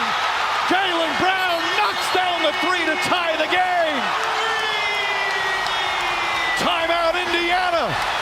Pascal Siakam did everything right in that play on defense. Allowed Jaylen Brown to catch the ball in a compromising position, take away all of his space when he shot the ball, and even avoided fouling him after the shot as he tried to force contact on him. But just because he lowered his chances of making the shot doesn't mean he still won't be taking the game into overtime with a 3-pointer. And now going into overtime, and with Jason Tatum finishing the game with 10 overtime points, for the second time this playoffs, Rick Carlisle doesn't do the mathematically correct thing and foul up 3. But unlike the Milwaukee game, they lose this time around in OT. And it wouldn't get any better in game 2, with Jaylen Brown scoring 40 points and losing again 126-110. And even worse news would come at the end of that game also, and it was a hamstring injury to Tyrese Haliburton, something that he's been dealing with over the last few years. To this should be your end. Your all-NBA point guard is out, and against a team as good as this, you rather as well call the season quits. But we've seen this Pacers team in this situation before, and they can bring it back as we return it to Indiana. But the same thing happens yet again. 9-point lead going into the fourth. The Celtics go up 1 with 38 seconds left off an and-1 from Jrue Holiday, and the Pacers have all the opportunity in the world to ice this game with one final possession as both teams miss back-to-back shots. 7 seconds left. Andrew Nembhard with the rebound. No timeouts called. What happens next? Nembhard has it. Rick Carlisle says go. Nembhard drives into the paint, knocked away, and stolen by Holiday. Siakam trying to get him, and he fouled him with 1.1 remaining. Rick Carlisle thought there was a foul. He's upset. You want to know what happens next? We see yet another example of the Pacers just not being ready for prime time. Jrue Holiday, despite being diced by Nembhard's dribble moves, he gets in the right position and strips the ball away to end the game. This is now a 3-0 deficit, and no team has ever come back from such a deficit, and that remained true as the Pacers would lose yet again one last time. This time though, from a game winner from Derek White with 45 seconds left, and the Pacers missing the one and last possession after the fact. And now a 4-0 series sweep and the end of this miraculous season. But despite the questionable losses and the injuries to Tyrese Haliburton, you can't be anything but hopeful if you're a supporter of the Pacers. The Eastern Conference is starting to become more unstable. Your team just went through their first ever long playoff run, making them much ready for the next one. And if able, the Pacers can even buy more into this core and take another hopeful leap. Everything is pointing towards the Pacers either leveling up in some way, developing their young talent for an even better season, or just making yet another deep run in the NBA playoffs in 2025. So, the Indiana Pacers have shown themselves to be legitimate threats, even if their regular season record says otherwise. Over the last 3 to 4 years, the Eastern Conference contenders have usually been the same. Giannis in the Bucks, Jason Tatum in the Celtics, who just won a championship, and there's usually one surprise team here or there who makes the conference finals. Notice how I didn't say anything about the 76ers. I'm completely over them by this point. In this case, it's the Indiana Pacers who now just confirmed that they are a legitimate contender. Now, with that information being known, are they going to try to level up and make something happen, or just simply run it back? Well, if you have basic listening comprehension skills throughout this video, you already know what that answer is going to be. They are running this shit back. No first round picks to be spoken of in the draft, and the free agency period is all about signing back their contributors to long-term deals. Pascal Siakam is expected is returning back on a 4-year, $189 million deal. Obi Toppin gets a nice payday with a 4-year, $58 million deal, and they even tried to increase their depth ever so slightly and potential by signing former second overall pick James Wiseman to a small 2-year deal. And guess what, dear viewer? That's it. We are truly running it back with this roster, and that ain't half bad at all considering where they got to last year and the potential the younger players have to build upon this next season. And lucky for them, the East stays with the same outcome when it comes to the top of the conference outside of the Knicks, who are now getting Karl Anthony Towns. So they can really go into the season expecting better results than last if they get better matchups in the playoffs and just a sprinkle of luck going on their side. But I shouldn't talk too far in the future because the Pacers were not off to the best start, and it's due to one of the main killers in the NBA: injuries. November 1st, 2024, Aaron Nesmith suffers a major ankle sprain that'll set him back a few months. Both of the backup bigs in Isaiah Jackson and James Wiseman fall to season-ending injuries, and even Andrew Nembhard missed a November himself. All these injuries turn into an abysmal start for the Pacers with a 9-14 record in the beginning stages of December because their offensive firepower was getting weaker, but their defensive shortcomings still stay the same. But once the injuries started to clear up and the Pacers got their rhythm back, they became one of the hottest teams in the league once again. From December 5th until the All-Star break, they earned a record of 19-8 and even had a near undefeated January, going 10-2. And after that slow start to the year, they go into the All-Star break recovering with a 30-23 record and being placed as the 4th seed. A huge turnaround compared to how things started out. And it is all thanks to the 3-time All-Star Tyrese Haliburton. Wait, he wasn't an All-Star this year? Pascal Siakam was? Okay, that's cool, but who made it over Tyrese though? Tyler Hero? Well, Giannis got hurt, so maybe he gets to be a replacement pick.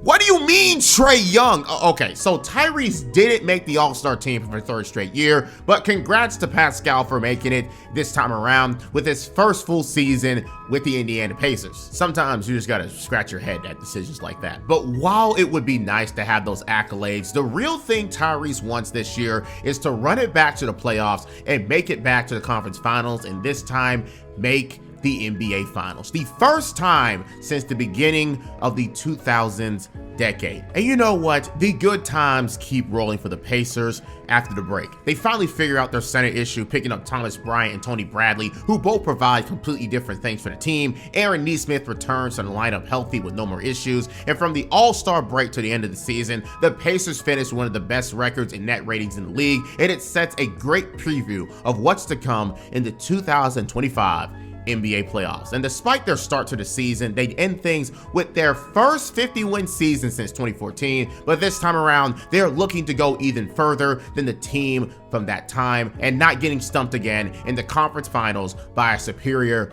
opponent. With this 51 season, for the first time in a long time, they actually would earn home court advantage as the 4th seed, and they would once again meet an old familiar foe in the Milwaukee Bucks and Giannis Antetokounmpo. But instead of Giannis being out, it's Damian Lillard, who is unfortunately recovering from a surprise blood clot diagnosis, but he is potentially able to return later in the series. The Bucks are a team who is unfortunately on the decline, so for the 2nd year in a row, the Pacers have an advantage against them in the playoffs. But still, somehow, some way, the experts still had doubt with the Indiana Pacers, and no matter what, they'll forever be the underdogs of the Eastern Conference. Game 1 and Game 2 would have to immediately shut up the critics, as the Pacers would run the Bucks out of Indiana because Giannis simply didn't have enough help come playoff time, and their defense just isn't what they used to be. And it was all headlined by the team play of Pascal Siakam, Tyrese Haliburton, and the rest of the Pacers crew doing their usual thing together. And with the prospect of his team being taken out without him, Damian Lillard came back in Game 3 and beyond, but the true surprise of Game 3 was Gary Trent Jr.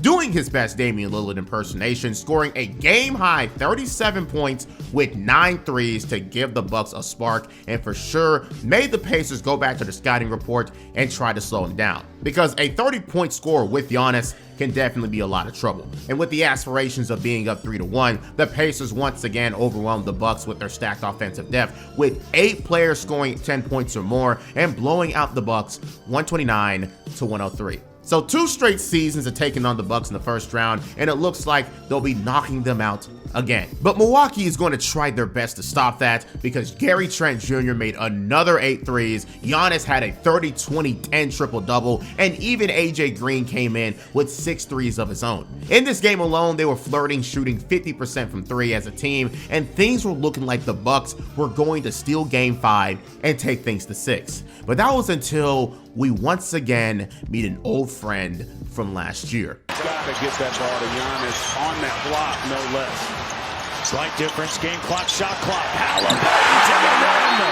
ties it. 10.8 to go.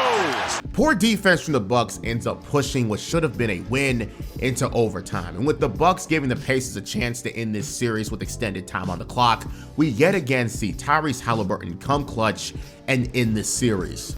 Here we go. Haliburton. 5 seconds. 4 seconds. Haliburton for the lead. 1.3 to go. Giannis just gets caught in between. He attacks that front left foot. And as we're seeing this tension. Doesn't matter if it's Pat Bev last year or DPOY candidate in Giannis, Tyrese Haliburton looks those challenges and big moments in the eyes and ends this series with an amazing and tough acrobatic layup, with Giannis literally inches away from stripping the ball from his hands. So with that being said, the Underdogs once again blew away expectations and are now on to an opponent who have been compared to them a lot, but with a lot more ability to dominate games. And that team is the Cleveland Cavaliers with 3 All-Stars: Donovan Mitchell, Darius Garland, and DPOY Evan Mobley. The same team who went 15-0 to start the season, 121 points a night with a top 10 defense, second most made threes a night, and just like the Pacers last year, flirting with a 50% average from the field as a team. Despite the talent not being as intimidating as the Celtics last year, who knocked out the Pacers, their execution was just as good, being led by their coach and Kenny Atkinson. Many people, myself included, saw the Cavs being a little bit better than the Pacers, especially considering that their defense still isn't much to talk about, while the Cavs have so many ways to beat you on offense and of course have 2 defensive anchors in the paint. But coming into the series, the vibe was a little bit different because the Cavaliers are somewhat banged up, which doesn't help what will be a potentially long series and a long road to the finals if they even make it that far. But guess what? The experts at ESPN and many others didn't care about that. We would see the Underdogs get doubted once again with a 13-0 sweep from the Council, and it'll be up to the Pacers to shut everyone doubting them up once again to make it to their 2nd straight conference finals. And just like the Bucks series, the Pacers caught everyone by surprise, even with the injuries to Cleveland, but it wasn't easy. Game 1 was a tight one midway into the 4th quarter where a late run put the Pacers over the Cavs, and it's kind of hard to stop a team where 4 out of the 5 starters scored 17 or more, but Game 2 was what everyone was expecting of this series. With offensive masterclasses from both sides, with no team being able to pull away from the other, but with a Max Strus back-breaking 3 with a minute left, all hope seems lost. The Cavaliers found their groove to tie this series going back to Indiana, and it would seem like even with the injuries, Cleveland is still a powerhouse to deal with, but once again, the Pacers would surprise everyone. Ice bath ready. Can they hold them off here? Final 66 seconds. Haliburton chiseling to the cup. What Indiana did in that clincher against Milwaukee. Look at that stick back. Naismith on the wing. Siakam attacks and lays it in. It's a 1-possession game. Much better job of getting open. Misses. Haliburton the rebound. 9 seconds. They do have a timeout. Carlisle's going to let him play. Haliburton steps back and hits. Tyrese Haliburton trying to take Cleveland's heart. A 7-point deficit gone just like that. And the cherry on top, Tyrese Haliburton not being satisfied, betting on the game winner and making it off of a step back three. If you were watching this live, all you can think was, there's no way they do this. Well, a few crucial mistakes dictated the entire game, and the Cavs are down for it. But man, this is what the playoffs are made for. Moments exactly like this, and Tyrese already has multiple of them in his young playoff career so far. But Cleveland would have to get one eventually, and it was in Game 3 with Donovan Mitchell going nuclear for 43 points, and that's pretty hard to beat. Donovan Mitchell has never been to the conference finals yet in his career, and he won't let the best opportunity he has ever had in his career end so easily. But with 3 20-point scorers, including Obi Toppin's 20 off the bench, the Pacers would win by a commanding 20 points, and from there, it will be time to admit that the Pacers are a legit team. A 3-1 lead against one of the best teams in the league is something that deserves praise, even if they are a little bit banged up. But don't make me bring up the Stephen Curry quote again, because I will. Sometimes that's just how the cookie crumbles. And the Pacers weren't about to let this opportunity go to waste. In this series here, and it's another ticket punched to the conference finals, and that's exactly what they do. 31 points from Tyrese Haliburton, 15 made threes from the Pacers. The Cavs shot under 40%, and a 9-point win sends the Pacers to their second straight conference finals, and what a way to do it. If they can beat the best team in the East, they can beat anyone, and like last year, they are 4 wins away from a finals berth and 8 wins away from an NBA championship. But instead of the Boston Celtics, who ended up losing and facing extra pain seeing Jason Tatum sustain an Achilles injury, so instead of a well-anticipated rematch, we get something even better. A revived rematch of the 2000 NBA Eastern Conference Finals with the New York Knicks. Remember that Karl Anthony Towns trade I mentioned before? Yeah, that's exactly what the Knicks needed. Remember the Knicks video I made earlier last year about their revival? Yeah, the Knicks are revived. And now the Pacers and Knicks are both in each other's ways to make the NBA Finals for the first time in the 21st century, and only one can move on. So I ask again, who did ESPN have winning?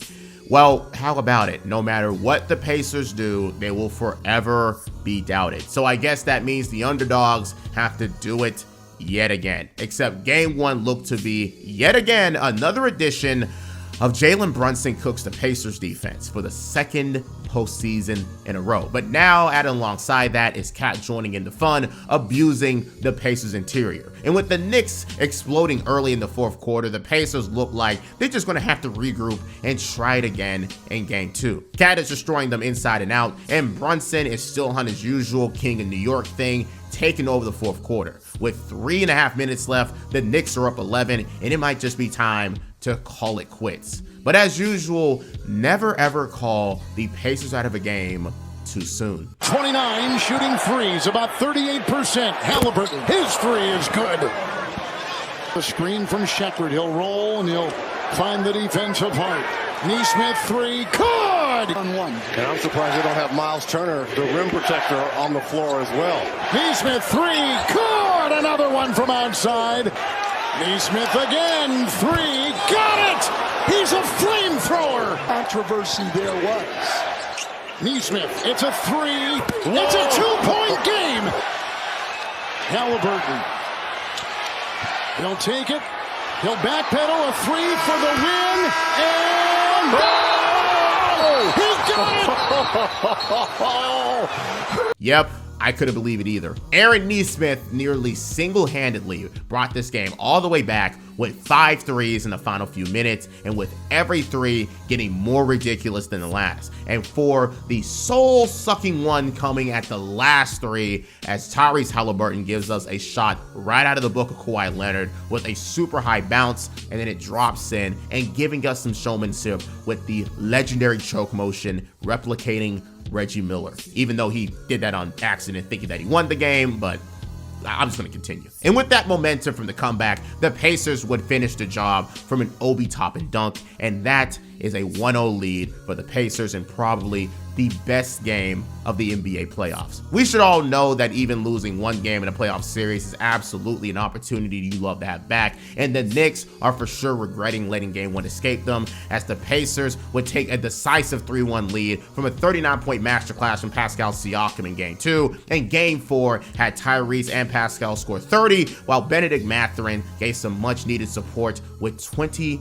points off the bench. A lot of money and assets came together to create this Knicks team, but what they don't have compared to the Pacers is absolute godlike depth off the bench that can come in, support this team, and give the starters a rest when it's well needed. And while the Pacers would drop game 5 in New York after a poor team offensive performance, back in Indiana, it was time for the Pacers to go to their first final since 2000 in front of their home crowd. 31 points for Pascal, 21 and 13 assists for Tyrese, 18 for Obi Toppin, and 4 other scores in double digits. 125 to 108.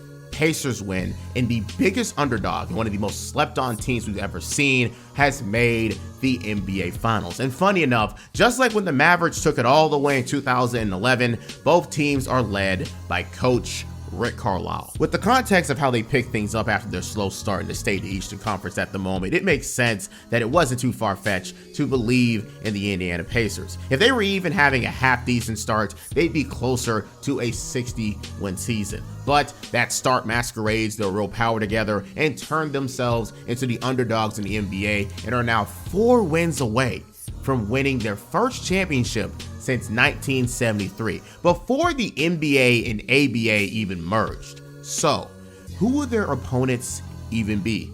One of the most annoying teams in the NBA, owner of the NBA MVP, owner of 2 All-NBA players, owner of one of the best defenses of all time, and the team with the second best net rating of all time, only being bested by the 1996 Bulls. Yes, this team is that good.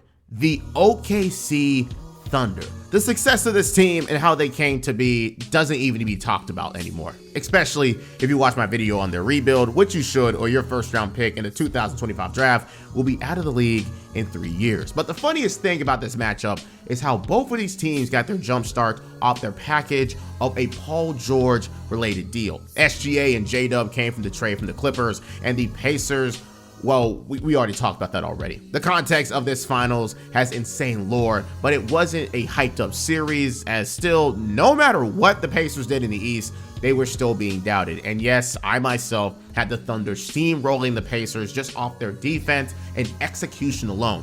With ESPN though, in a 32-person vote, they had the Thunder winning 29-3. So you can only imagine it was the outright belief by everyone that this was the Thunder series to lose. For them to lose this series would be exactly like the Heat losing to the Mavericks in 2011. But leave it to Rick Carlisle to yet again get another upset in the NBA Finals. But game 1 would see exactly what people expected of the Pacers. 20 plus turnovers in a game is outright insane. How are you expected to beat one of the best defenses ever if you can't even stop them from overwhelming you on that side of the ball, especially considering that the Pacers couldn't even crack into this lead that they had or tie it up. The beginning of the fourth quarter starts with an 85-79 game. The Pacers are literally at the mercy of OKC at this point, but piece by piece, the Pacers will start to figure it out and cut down the turnovers the best they can, and of course, the threes started to fall. Finally, at the 48-second mark, Pascal Siakam would finish an offensive rebound for 2 more points,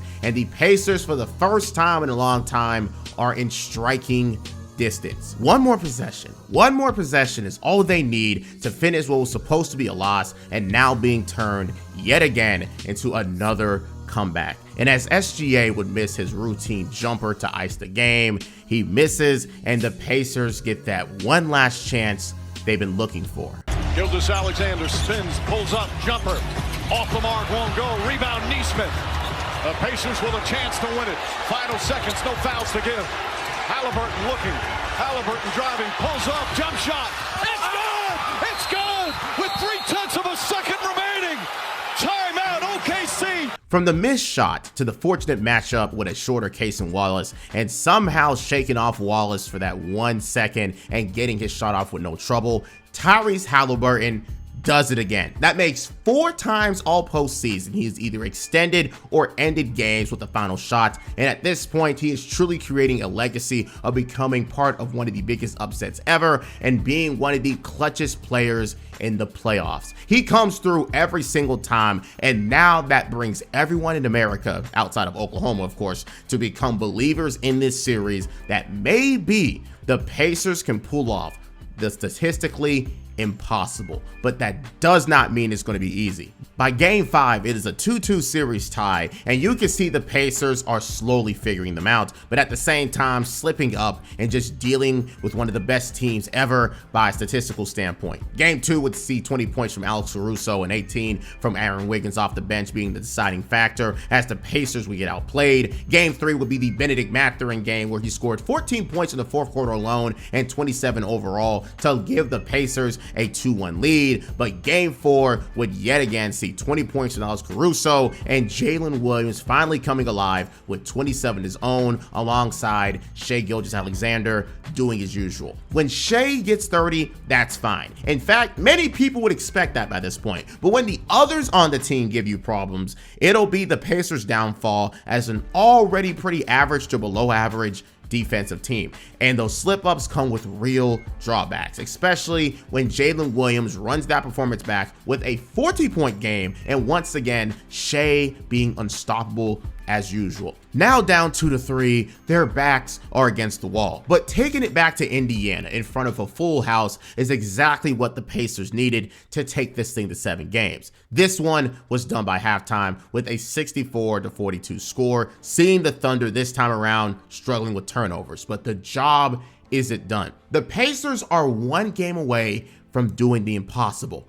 Game 7, one of the most viewed NBA games in the decade, the first Game 7 since 2016, and legacies on the line for both sides. And halfway through the first quarter, Tyrese Haliburton would hit his first 3, then his second, then his third, and 4 possessions. The Thunder would call an early timeout with the camera panning to Tyrese looking hype and getting himself mentally ready for the biggest game of his career. Because if he pulled this off, the resume is going to the stratosphere. All the bad games he had, all the overrated allegations, and the status in the NBA is going to change if he can win this one and final game. But only a few minutes later, the NBA world altogether would see a very tragic sight. Nembhard kicks it out, Toppin. Good contest from Dort. Haliburton falls down. He looks hurt. Here comes SGA the other way, inside, and Williams throws it down. Haliburton's hurt right away when he fell. Of course, that strained calf, he's in pain, so emotional.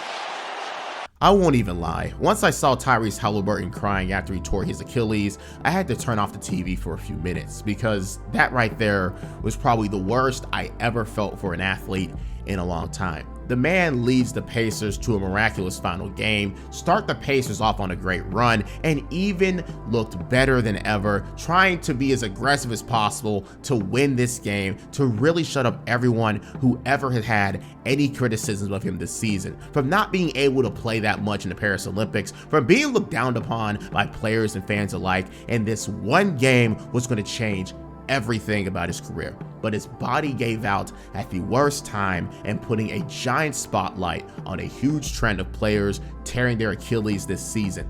Jason Tatum, Damian Lillard, Tyrese, DeJounte Murray, and even his own teammates in James Wiseman and Isaiah Jackson both went down to torn Achilles. It's been a huge problem this year and very unfortunate. But with Tyrese going down, a huge part of their offense vanishes and the chances of the Pacers winning the series goes lower and lower with time. We see glimmers of hope at times during this game. Shout out TJ McCollum in the 3rd quarter, but the Thunder would eventually pull away and the Pacers would lose Game 7, 103-91, ending this amazing year for the Indiana Pacers in the most bittersweet way possible. And with Tyrese Haliburton suffering an injury that'll take a year to heal and bounce back from, just like the Celtics, they probably won't be competing for another conference finals berth or finals appearance until 2027. Throughout the tenure of Kevin Pritchard since 2017, he's had a philosophy that we have only seen since a much older time in the NBA. He wanted to build something from the ground up and raise a core together and add little pieces here and there to improve that core to become a champion. He traded Paul George to get his first all-star duo in Victor and Domantas Sabonis, and when they didn't work out, quickly switched to what will be a perennial All-NBA talent in Tyrese Haliburton and Pascal Siakam, who is a proven championship asset. Throughout the many rebuild documentaries I've made, we've seen time and time again how GMs are rushing a process that has no guarantees to succeed and how it backfires, whether it's due to ownership pressure or seeing an opportunity that was very much misguided. The Indiana Pacers are a great example of how finding talent that others don't see value in, maximizing their abilities, and profiting from it. And while it did take a while and a lot of trial and error, the Pacers so far have 2 conference finals appearances to show and an NBA finals appearance. And despite how things ended this season with Tyrese Haliburton needing to nurse his body back to form, there is no doubt in my mind that the Indiana Pacers are going to continue to turn heads with the way they run their franchise and the surprises along the way with the many players that they cultivated. Obi Toppin went from a player rotting on an NBA bench to a valued bench player. Aaron Nesmith was given the time to show why he was a lottery pick after the Celtics didn't use him. They turned a second rounder and Andrew Nembhard into a valued starter, and they saw the value in TJ McConnell after his time on the process 76ers. And most importantly, they saw how dumb the Sacramento Kings was, giving up on an already seasoned point guard and let him have his own team, a team he took to the NBA Finals. Once he is back and healthy and back on the court, it's going to be a pleasure seeing him lead this Pacers team back to a similar place, and hopefully sometime soon, to give the Pacers something that they've never been in the NBA post-NBA merger, that being NBA champions. With that being said, tell me what team or player timeline you'd like to see next, your thoughts on this video and topic, and until next time.